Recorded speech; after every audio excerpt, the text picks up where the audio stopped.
This is Awareness Explorers.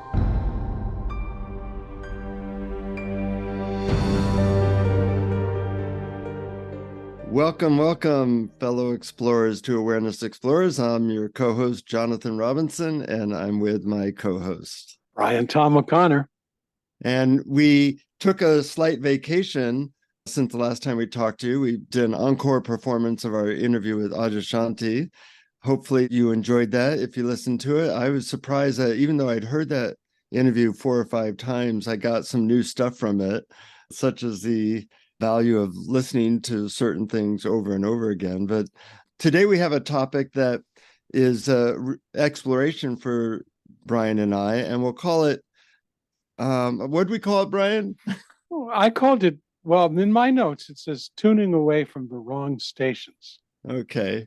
Or you could call it tuning into the right stations, however way you want to approach it.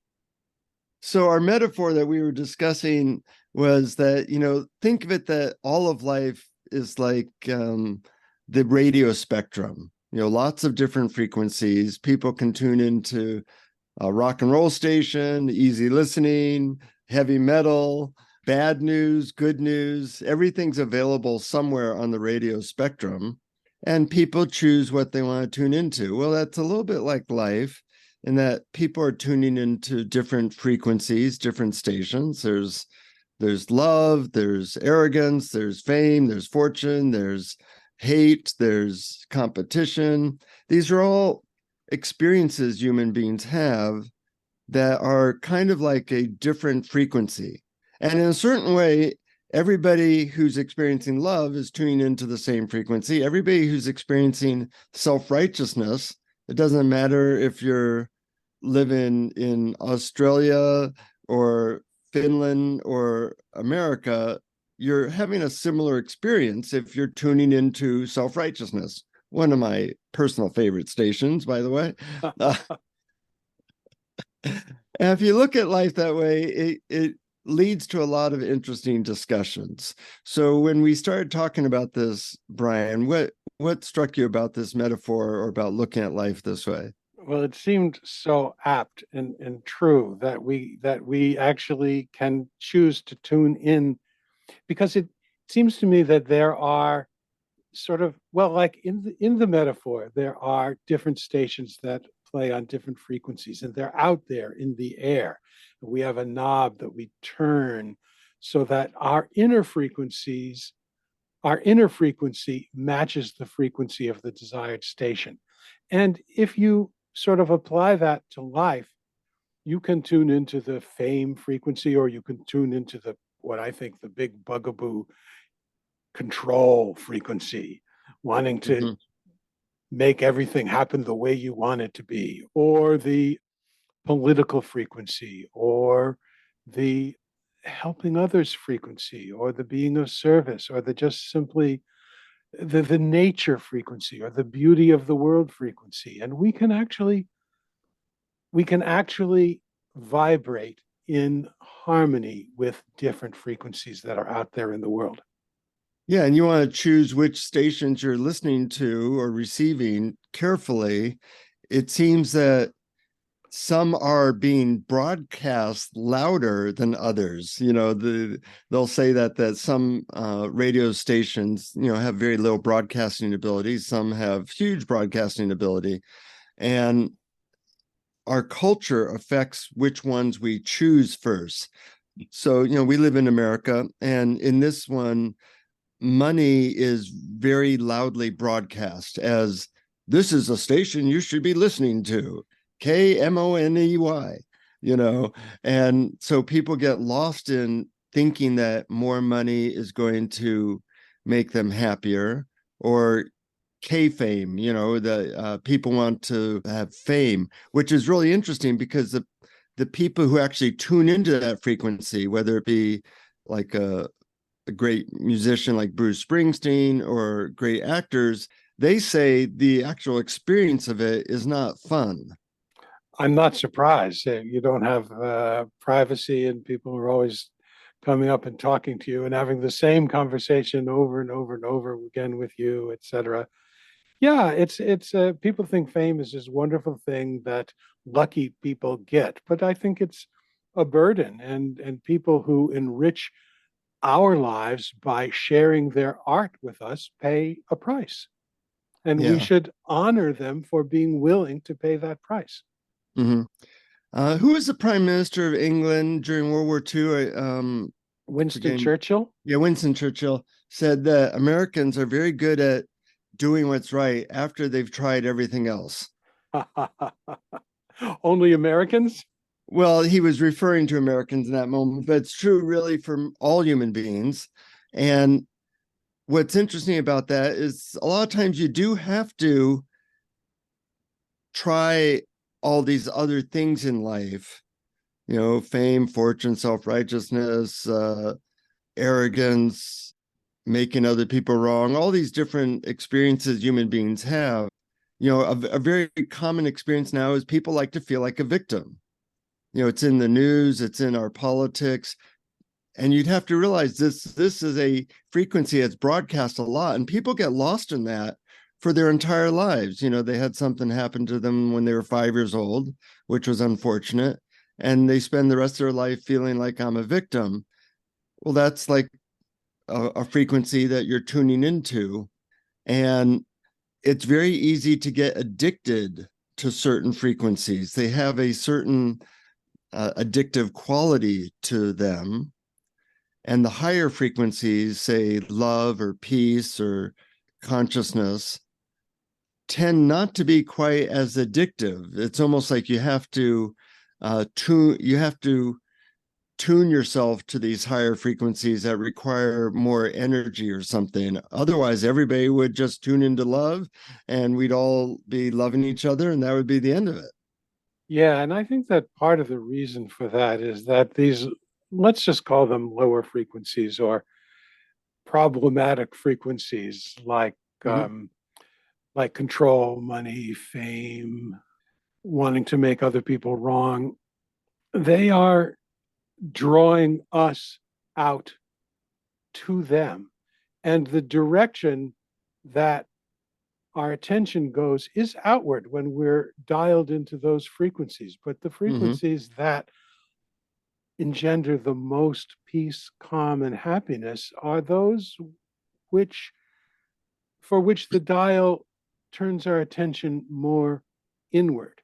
Because when we have the idea that there's something out there that we don't have, that we're going to get, that's going to make us happy, that automatically is going to set us up on a frequency that doesn't make us happy, because that's not where happiness is. It's not out there.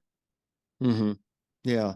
And when I ask all these spiritual leaders what is the purpose of human life, they all give the same answer. One is to find peace and love within yourself, and then the other is from your abundance, go out and serve the world. So it seems like the frequencies of peace, love, joy, all those things are our first responsibility as human beings. How do we tune ourselves to those things? And lately I've been working with a lot of people who come to me, and I guide them through MDMA sessions. And one of the things MDMA, the drug, does is it gives people an experience of love and openness. And part of my job is to have them really tap into that and get comfortable with that vibration or experience, so that they can tap into it more when they're not on the drug. And when people can tap into a sense of love or peace more frequently, then the second thing tends to happen automatically, where you're just wanting to be of service. Now, if you skip the first phase and go to just trying to serve people, if you've seen people do that, they tend to get burned out. Mm-hmm. And they tend to, at some point, get depressed, because you can't always change the world. It's not that agreeable to our desire to change things. That's right. So They're tuning into the control frequency, which isn't, yeah. and And you're right. If you are serving people because you have tuned into the frequency where we are all the same underneath, and Hmm. therefore, why would we do anything to harm other people? Compassion arises naturally. And if we serve people from there, then we're doing it because we know we're all one, not because we're trying to control circumstances. Yeah, yeah. So, in looking at the world this way, I think the really important question is, what are the frequencies that tend to give you the most trouble, that you tend to be attracted to and spend a lot of time in, that are not really serving you? And that's a really good question. And it takes a lot of self honesty, or it takes asking your friends what they see. Yeah, I don't go along with that one. I think that they're just going to tell you a story as well. I'm not with you there, but I think it is an excellent question, and I think that the first answer that comes to my mind is a broad category. I would call it talk radio. Uh-huh. Say In more other, about that. well, talk radio is all about words. It's all about language. It's all about concepts. It's all about ideas. And these are filters. These are ways to filter out reality through concepts. It's not what the world really or reality really is like, which is much more unified, much more one, much less distinguishable between experiences. When we can when we tune away from the talk radio, the incessant stories, we can start to experience wordlessly. We can start experiencing directly.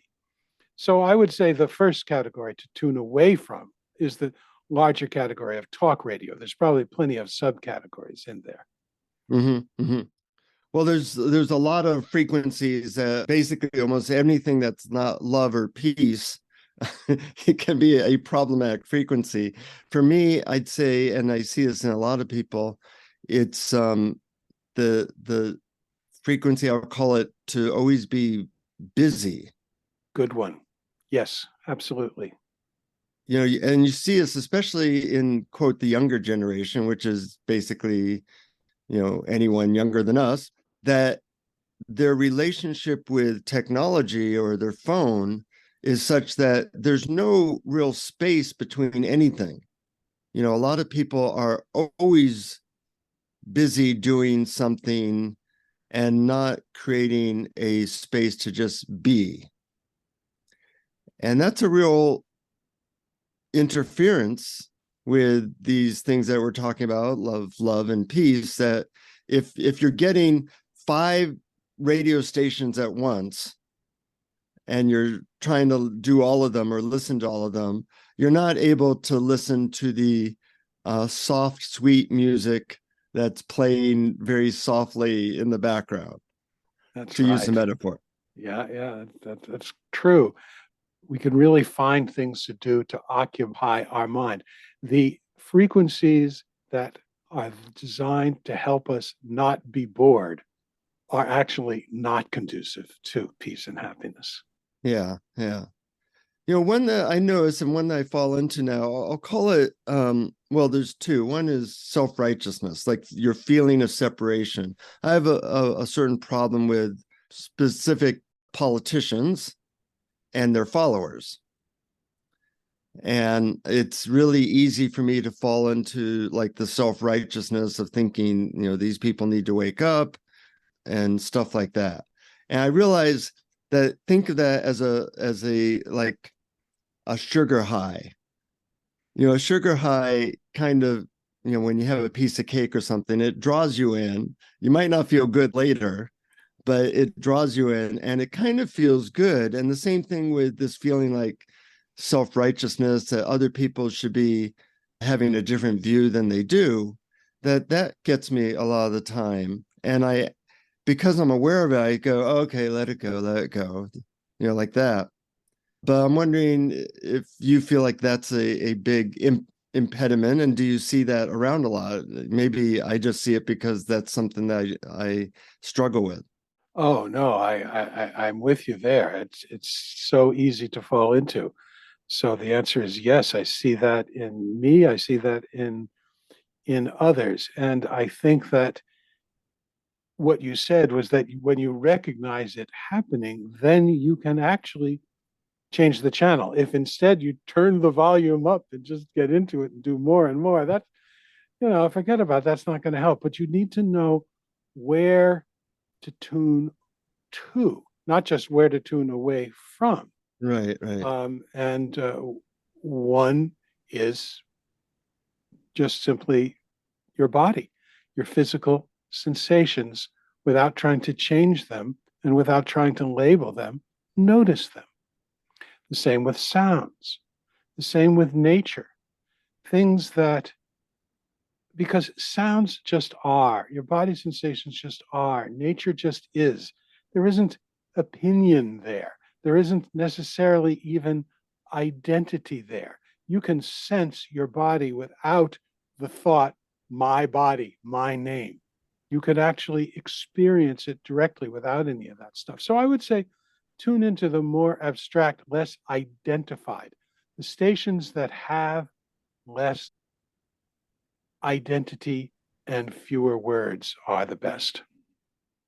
I like how you said that when we recognize we're on a station that's not serving us, that you not only have to let go of that station, but you want to also know what station you want to tune to.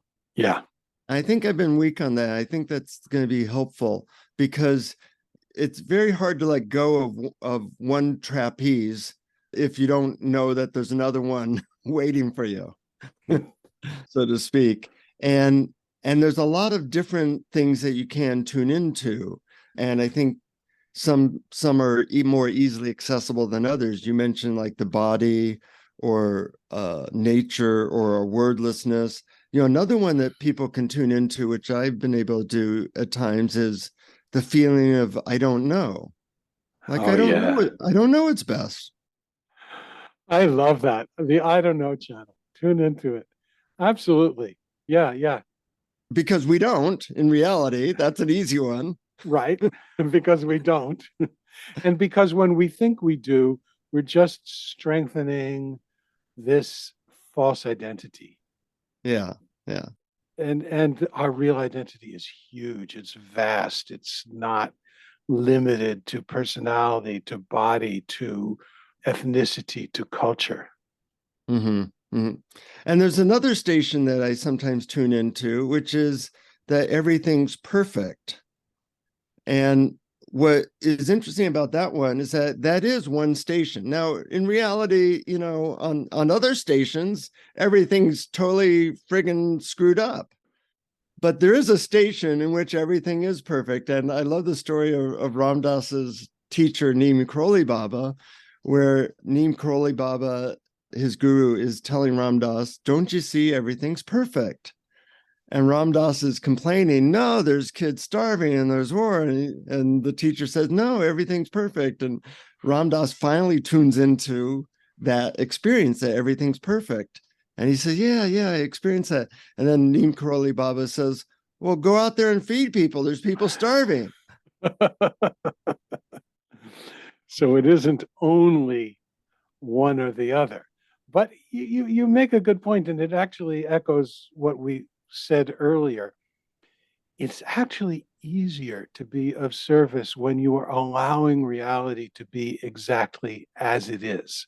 Mm-hmm. In other words, if you have the idea that this is wrong and this shouldn't be, you're actually creating an inner tension, an inner clutching against reality, which actually doesn't help the ease and the fluidity that you could apply to helping and serving others, which you can gain by letting go of that inner tension and clutching against reality. So that's the station to tune to, the one that where you let go of the idea that there's anything wrong whatsoever. And then, paradoxically, the opportunity to help improve things arises. Mm-hmm. Yeah, it is a paradox. Another station which I think people are not aware of, like right now we have a big fentanyl crisis. Over 100,000 Americans die of taking this dangerous drug every year, which is huge. I mean, it's a horrible tragedy. So people are starting to become aware that this is a problem. Fentanyl is a major problem, but we're not aware of certain frequencies that are a major problem for interfering with happiness or even getting anything done in the world. And one that I see so much of the time is the frequency of being a victim. Mm-hmm. I'll call it poor me. And it's very tricky how it works because everybody has experienced something that's not fair. But you now have almost everybody feeling like we're screwed over and we can't trust anybody, and that the other party is screwing us over, or the corporations are screwing us over, or our particular circumstances are screwing us over. And it's hard to get out of because the mind is always focusing on what is wrong. So it has this reinforcement from the mind and reinforcement from politicians and reinforcement from radio and things like that. So it's really hard to get out of it. And there's something addictive about feeling like you're a victim. It's almost a pleasurable feeling, like, oh, poor me, I've been screwed over. And then misery loves company. So people tend to find other people who will go, yeah, that other party is screwing us over, or our company is screwing us over. And what makes it partly hard is that there's some truth to all of it. But it's not a good frequency to live in. It certainly doesn't lead to happiness. And it is kind of like a addictive drug that people sometimes spend their entire lives in. Yeah. What's a good frequency to turn to if you are tuned to that victim frequency? Good question. I'm totally unprepared for that. And let's see. Well, let's see if we can come up with one. Well, really, to some extent, any of the frequencies are better than that, whether it be nature or love or peace or a person's body or presence or any of these things are going to be good. But an interesting question is, what might be an antidote, a direct antidote to that? And I think the best direct antidote to that is the frequency known as gratitude. It's like the exact opposite. Mm-hmm. Because you have billionaire people who are presidents who are in victim mentality all the time. Mm-hmm. They have everything, and yet they're still feeling like a victim. So anybody is it doesn't really matter where our outer circumstances is. Right. I'm sure Elon Musk feels like a victim most of the time. I've listened to interviews of him, and he does. Mm-hmm. Donald Trump, all these people who have everything, they still are just as susceptible to that frequency as anyone. Right. And I know people who, make $10 a day and work really hard and suffer from a lot of things, and they feel grateful all the time. Mm-hmm. Well, I'd love to explore that a little more, the gratitude frequency, because I think that's such a great one.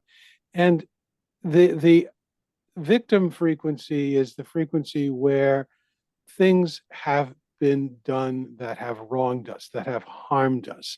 And they may be true. It may be true that that has happened. There are mean and cruel and selfish people in the world, and people are harmed. And the gratitude frequency does not have to deny that. It does not have to say that's not true, but you can sort of hone in on even little things that you can be grateful for, like the delicious smell of a cup of coffee or a beautiful sunrise or the smile of a baby. And you can be grateful for these things, even if bad things are happening.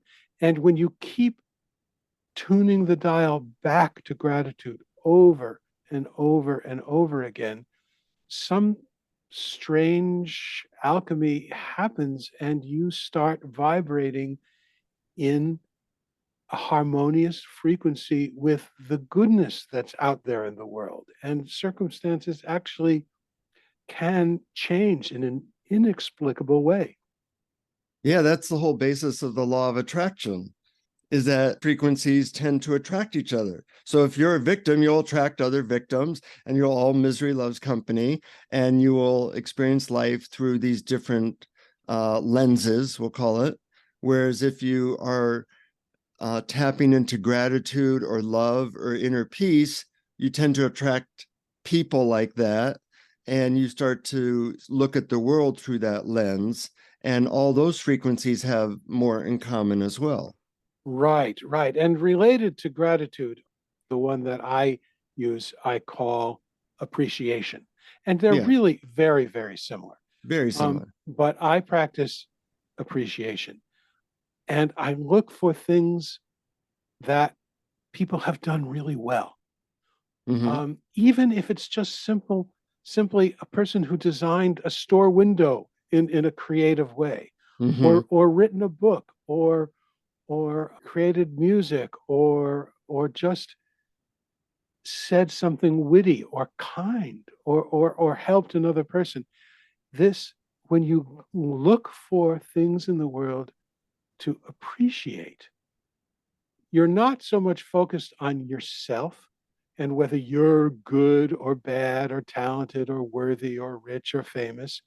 You are focused on things that you enjoy, things that you like. And there's really, I mean, the spiritual life does not mean you cannot enjoy the beauty of the world and life and other people.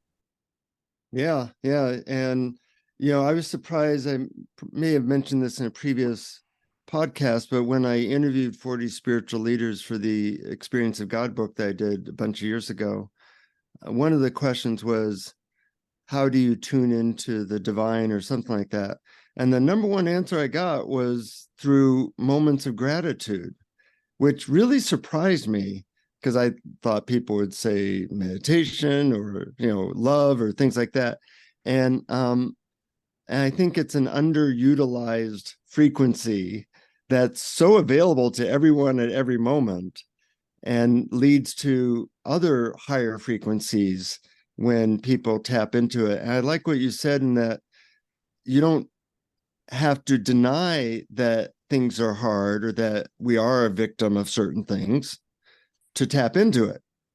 So it's not about denial, it's about really presence of what you see in your daily life, and allowing that in, instead of being overwhelmed by the victim or the busy or the other frequencies that tend to scream at us loudly every day. Yes, and when you become good at noticing things to either appreciate or to be grateful for, then their frequency in the world starts to grow and you notice them more and more often, just Yeah, because it's a skill that you develop. yeah. And it's like when you're looking for a certain type of car, you start to see it all over the place. Yeah, exactly. Uh-huh. Yeah.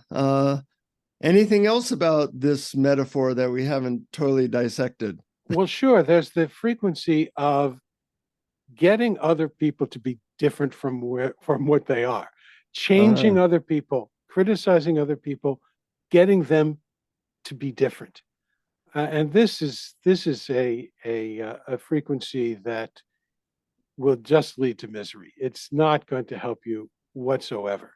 And the opposite frequency is related to a technique we've talked about on this podcast before, the Lester Love technique. Lester Levinson created a technique where he would look at a person that he might be angry with or have ill feelings towards and see if he can love that person, see if he can engender a feeling of love.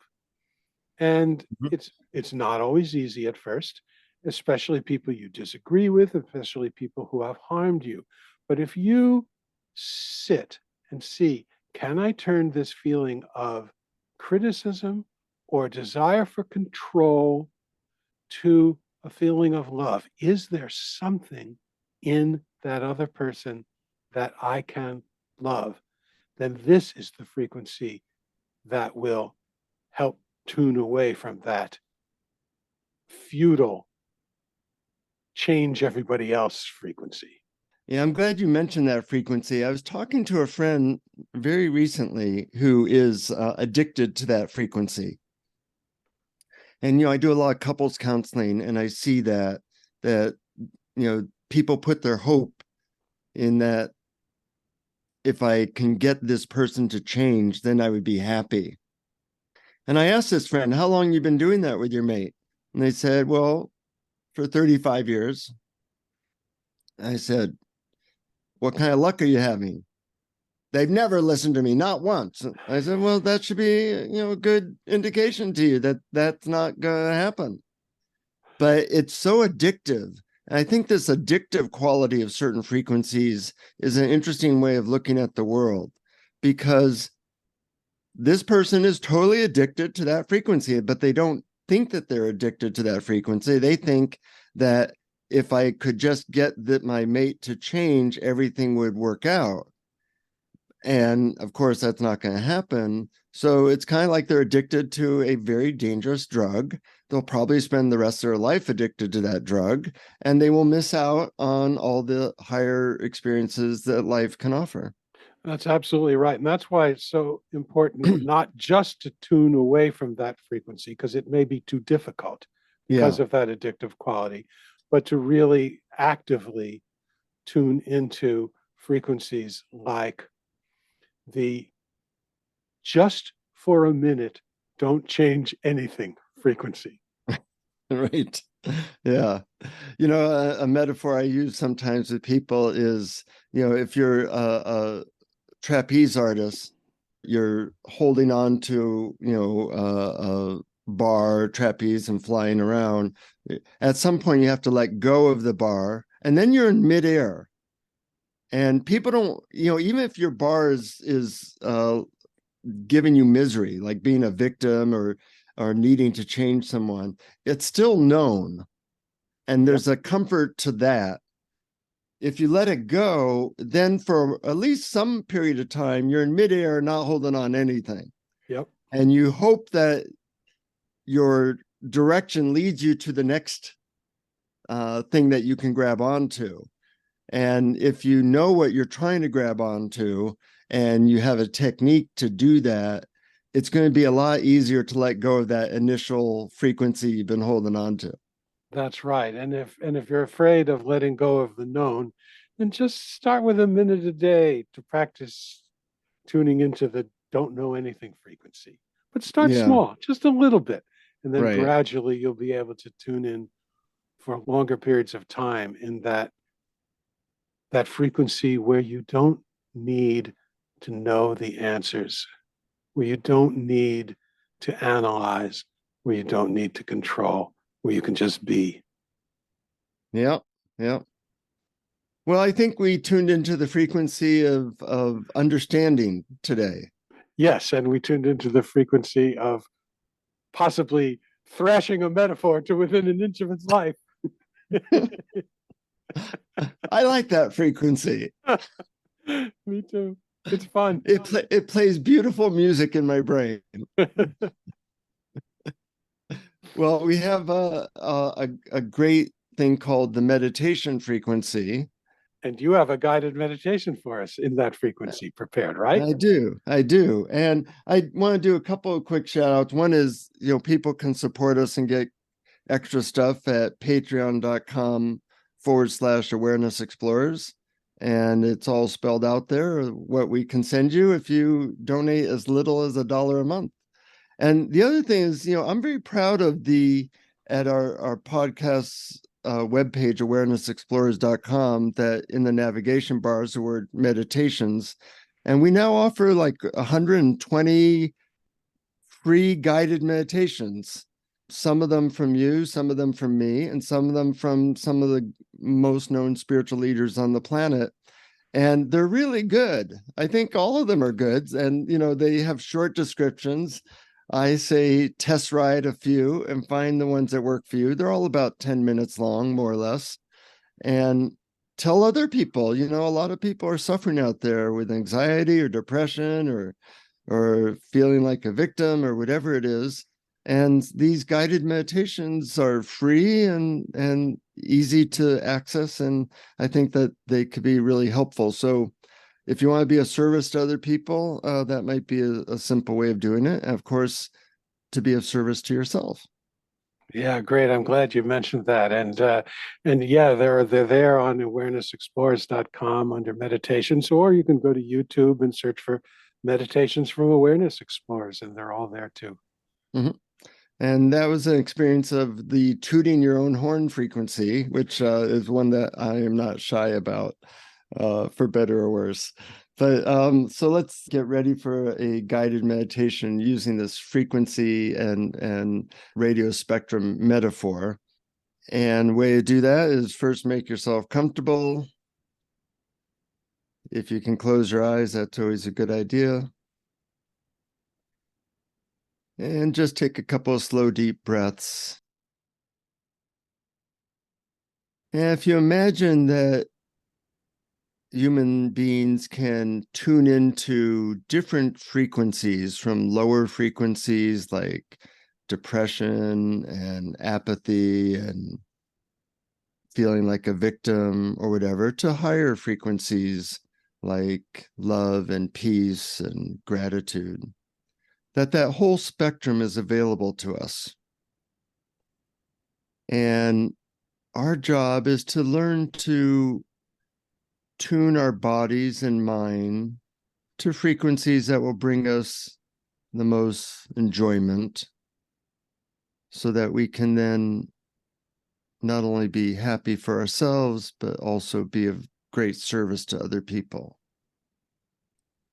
But part of our job is to recognize when lower frequencies are our reality or are our desire, and to realize that we don't want to spend much time on those frequencies. So right now, I'd like you to imagine that you can tune into the frequency of having a lot of fame. What would it be like if you were experiencing everybody's focused on you? Perhaps you have experienced that for a short period in your life. And you can imagine that, like these people like Britney Spears, Justin Bieber, all these people, constantly inundated with people looking at them, what that would be like. And you realize that frequency doesn't feel very good to you after a while. And you decide, well, I can let that one go. I can let that hope go, that desire go. And then you explore another frequency called the frequency of being a victim. It's a very powerful broadcast nowadays. And you know people who spend their whole life complaining about stuff. And there's plenty to complain about. But they seem to almost like enjoy it, like misery loves company. And they get into looking at the world through the lens of being a victim. Poor me. And you can remember what that frequency feels like. It's not all a bad frequency. There's a certain feeling of comfort that I'm a victim and they're screwing us over. And there's something about that frequency that people almost seem to like. But then they get lost in it. And their whole life is looking at the world through the lens of being a victim. And as you feel that frequency, you can feel its pull. But you decide to let that one go. Just take a deep breath and let go of allowing yourself to merge with that experience. And instead, I want you to choose the frequency of gratitude. That's a very high frequency. Really the opposite of being a victim. And think of something in your life or someone in your life that you feel grateful for. It could be a beloved pet, your health, or a person, or a teacher. And just allow yourself to tune your heart to that frequency of gratitude and thanks.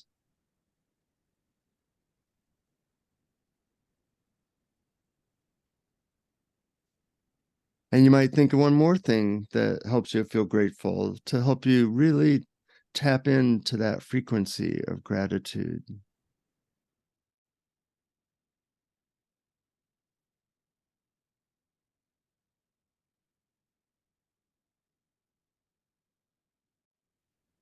And from this higher frequency, it's easier to tap into another frequency, which I'll call the frequency of presence or awakeness. And that's a frequency of just being here, being with whatever is showing up in the moment without a preference, just taking it all in.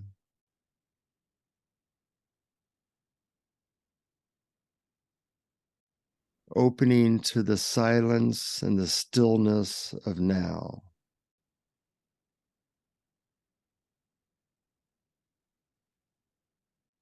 Imagine that you can, like a radio, turn up the dial, the volume on being here now, on almost like turning up the volume on silence.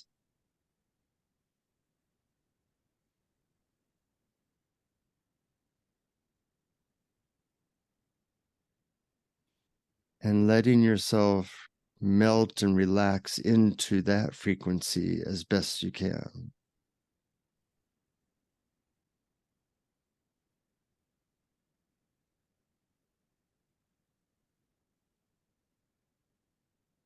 And as certain thoughts or static or other things try to enter that frequency, you just tune yourself to it. Relax into it.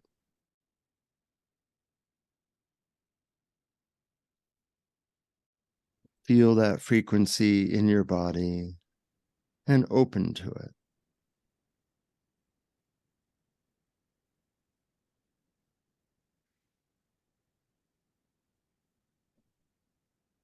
And that frequency, the now frequency, the presence frequency, is always being broadcast, is always available if you know how to tune to it. So if your eyes were closed, slowly begin to open your eyes while also maintaining that frequency of presence, of silence and stillness.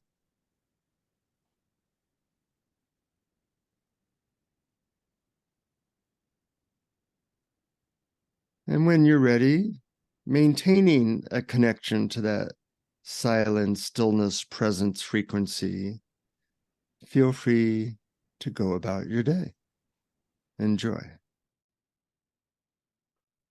Wow, thank you. I love that. It was, I'm so glad that you brought in the frequency of presence and silence and stillness, as well as gratitude into it. I thought it was great how you shifted from the frequencies that are troublesome into the frequencies that are peaceful. Plus, in addition, you had a lovely poetic, kind of a paradoxical statement: turn up the volume on silence. I loved that. Well, it's interesting, that statement or that phrase has really worked for me, that when I'm really present, it feels like silence is louder. And of course, Yes, that makes no sense, but there's something to it. it is so true. I can really feel that when that happens. Yeah. And Yeah. I think of it like a concert hall before the music starts, filling the silence, just filling the whole room.